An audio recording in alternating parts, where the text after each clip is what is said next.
Welcome back to another episode of Rooftop Perspectives. I am your host, LanceScurv. Today I want to speak about something a little different. And as promised, I said that I'm going to go much deeper into certain topics, into certain issues on a human level. And what's inspired this particular topic, which I'll tell you in a second, was a conversation that I had this morning with a very close individual who I consider my sister. And I love her very, very much. Ever since she has been in my life, my outlook has changed exponentially and gone up. And I'll say this, that things are never by chance. I'll tell you something about it that was very interesting. I followed her on Instagram, a lot of positive quotes, a lot of high vibrational photographs that made me gravitate toward her. This was not a sexual thing. It was a spirit thing. It was a purity thing. Every time I would go to her page, I felt cleansed, right? And so one day, I was in a busy part of Accra here, a place called Osu. I love going there. It gives me a shot of the New York City feel, although it's not New York City at all. Oxford Street, when you go down there, the restaurants, the buildings, the people, the tourists, wonderful thing. So I had just finished looking at her page. I was in one of the art stores, and I made a few purchases of art materials. And I put the phone back in my pocket. And all of a sudden I hear it ringing, like I dialed out. And I grabbed the phone, and I had called her on that particular social media platform.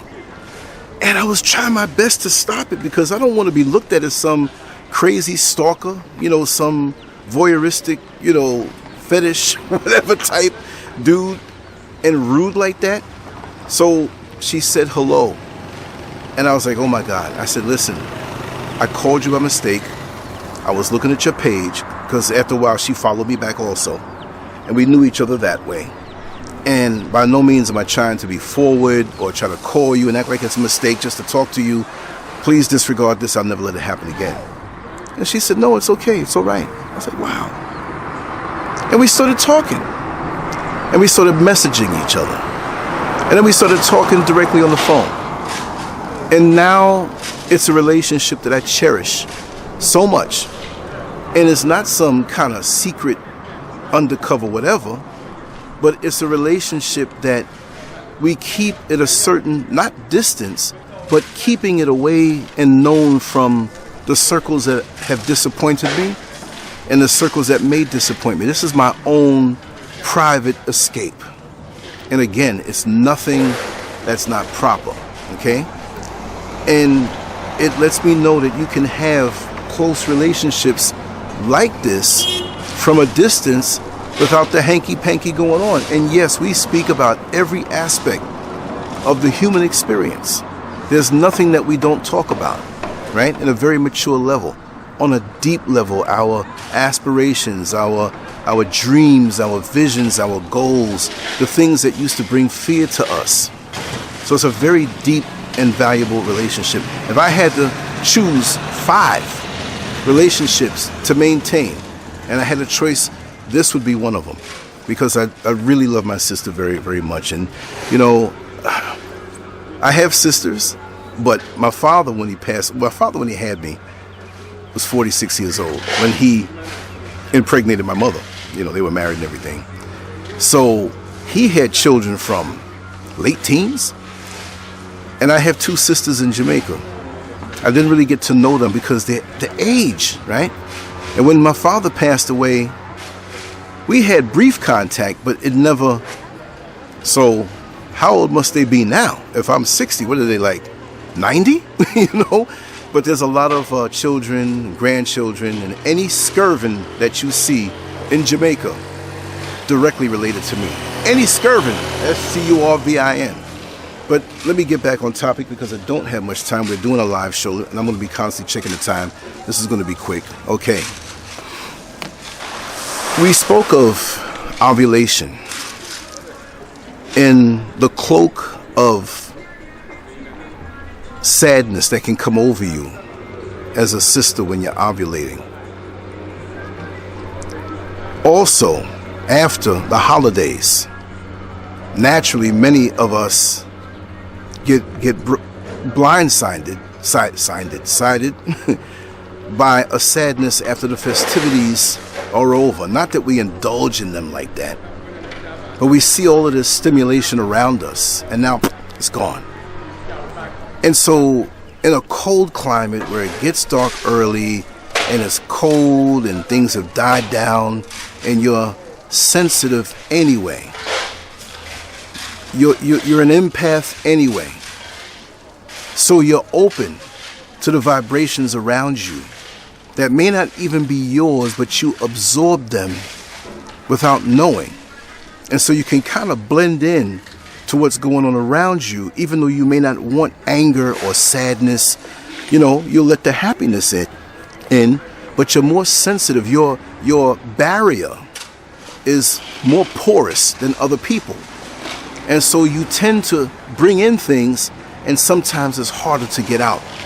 You'll think more, because when you're an empath and you think a lot, you go deeper into your past to figure things out, the pressures that are on you. And if you came up in a family that, say for example, let's just pick and choose, and my experience has been the Jamaican one, right? You have Jamaican families that, the old school Jamaican who may be so churchified and rigid in their traditions and customs, can't let go of the old way. And when you now come up into a world that's modern and you want to venture out and you want to try new things, they may say an encouraging word, but deep down it's like you're violating, because you're supposed to stay within this narrow construct. And then when you come up with people in your family who will never, I'm painting a picture here, who never have given you an encouraging word or never undergirded you, you know, it can be tough to self-propel yourself into a success that you know you can get, but because you don't have the support, your gas tank is kind of low of enthusiasm. So this is why it's important when you find yourself in these situations to have relationships that have nothing to do with that way of thinking. Now me, granted, my father was from Jamaica, but he was a different kind of character. He was very positive. He grew up in an affluent family, you know. My mother's from America, but I didn't have that.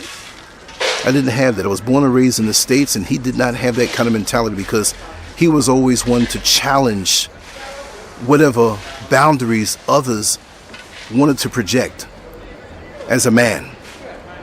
And so I'm just saying this, that when you're ovulating and you're going through the passage of the holidays into a cold, dark period, and you're a little drained physically, it's not only physical stuff that's going on with you when it's a time of ovulation. You have to understand, ladies, that you are a giver of life. Even when you're not pregnant or impregnated or giving birth, you are still the giver of life. And your body is going to maintain that until that time period of ovulation is over, right? So when you're going through these changes physically, it's not just a physical thing. It's a spiritual time. It's an emotional time. It's a time of all types of changes going on, although you may see what's coming out. That's a cleansing period.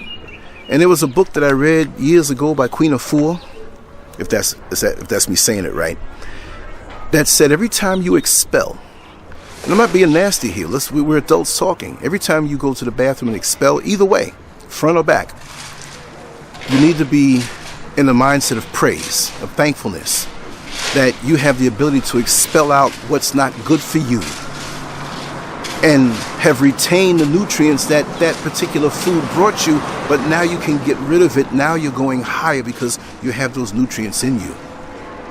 So I say that when you're going through ovulation and you may have what the world calls mood swings or sadness, sometimes we take artificial ingredients to level it out, but I don't think we should do that. I think we should feel it and go through it, because there's a beauty to that period, because you're expelling something out of you, not only on a physical level, you know, with the egg and the blood, not to be nasty, I'm just talking real, but on a spiritual level, on a cerebral level.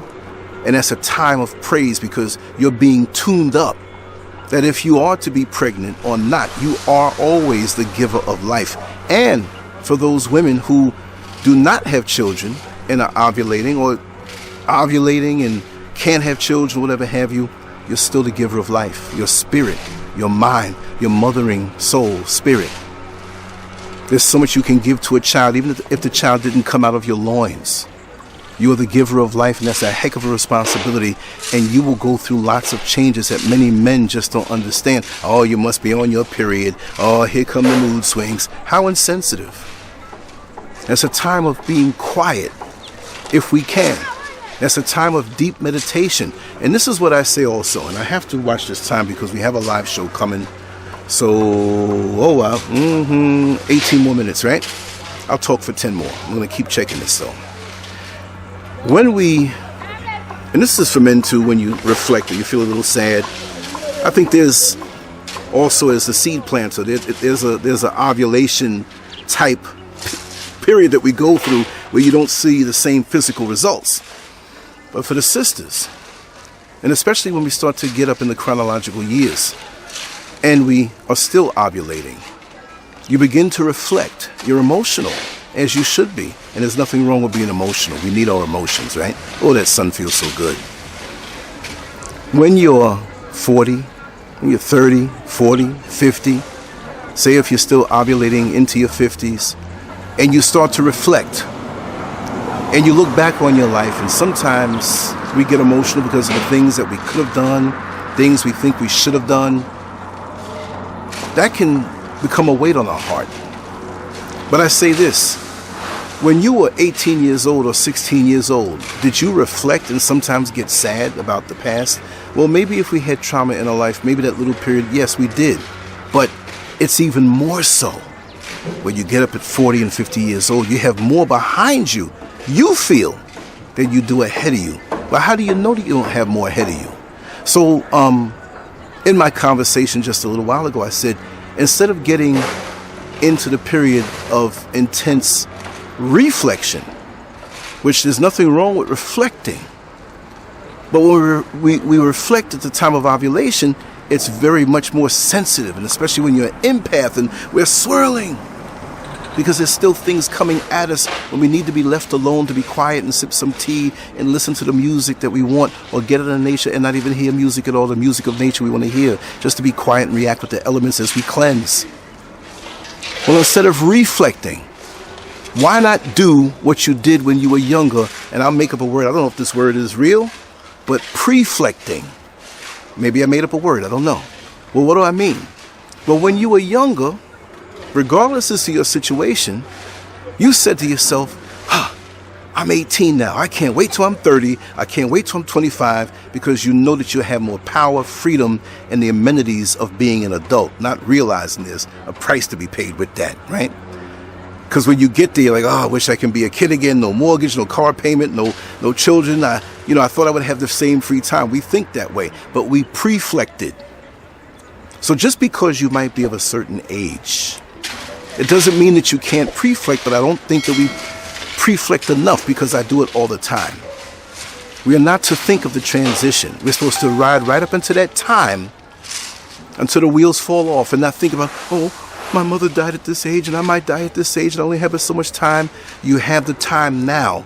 Stop thinking about what will happen, bad or whatever. Create something good to look forward to and preflect. Well, next week, there's a concert coming up, and I'm going to go there with my camera, and I'm going to meet wonderful people, and I'm going to network. And look, I did that, and I met wonderful people to network with. Create your reality and preflect. Even when you're going through that ovulation period, which is much more than the loss of blood, because it's a cleansing period. And just like I said, Queen of Fua said that we need to rejoice when we release. Our sisters, being the givers of life, need to rejoice.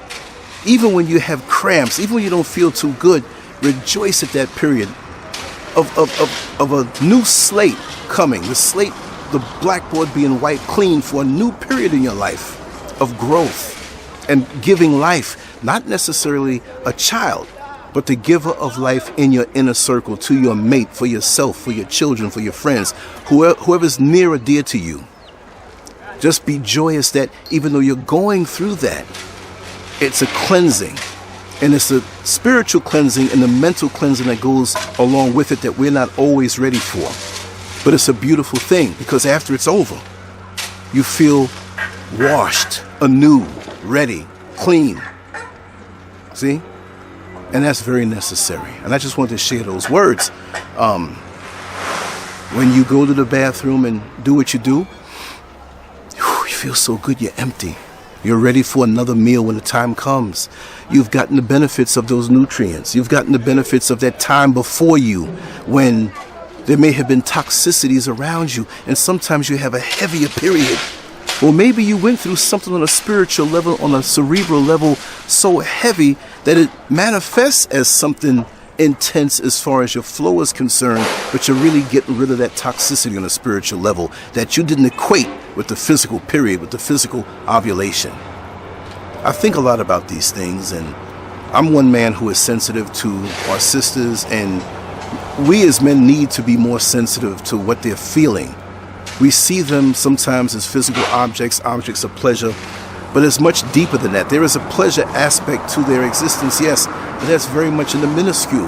This is why there are soul ties created when you lay in the bed or wherever you do what you do, when you indulge in the intimacies. There are things created that you become a part of. There are women who, once they break up with a particular man who is toxic in his life, that the flow is not as intense when it's time to ovulate. She might go and be with a new person now that's better for her in her life. She made a better decision, and she knew how to discern this man's spirit before she let him in her life, and her ovulation period is not as severe. You'll feel it a little bit, but it's a different thing because you're bonded to something that's made for you and is going to work along with you and is the real thing for you. I have to go. I hate to go. Let me know how you received this message. If I said something that opened your eyes, it's just my perspective. Maybe I'm wrong on certain things. I'm not a woman, but from a man's point of view, I think that I've advanced enough in my awareness that I can speak on this in the conversation that I had with my dear sister. And I just want to say to my sister, mwah, I love you, and I love your effect on my life. And like I said, you're my gift. The rest of the world they're not going to get to you. This is our secret righteous relationship. There's nothing wayward about it. But you have to have those that can tell you in a brutally honest fashion where you stand, and you can come to them with anything. And I think when you have the blending of platonic male-female relationships, it's a beautiful, beautiful thing. But this society has twisted our mind where it only has to be one thing, and that's not right. I finally have a sister in my life that I can confide in, that would tell me when I'm wrong, that would tell me when I'm doing something right, and I got your back too. And there are many sisters I have this kind of proximity to, but this one here is very special. Anyway, I want to say salute to my brothers. Much love to my sisters. I hope you got something out of this. I got to get out of here. The show's going to start soon, and I'm going to just flow with that. I don't have any notes or anything, but we're going to talk about passport brothers, you see? And that's a very, very touchy subject, and I'm looking forward to talking about it. But anyway, much love to you all. Take care. LanceScurv out. Leave your comments. Let me know how you feel about this. And let me know. I talk about anything. I challenge you.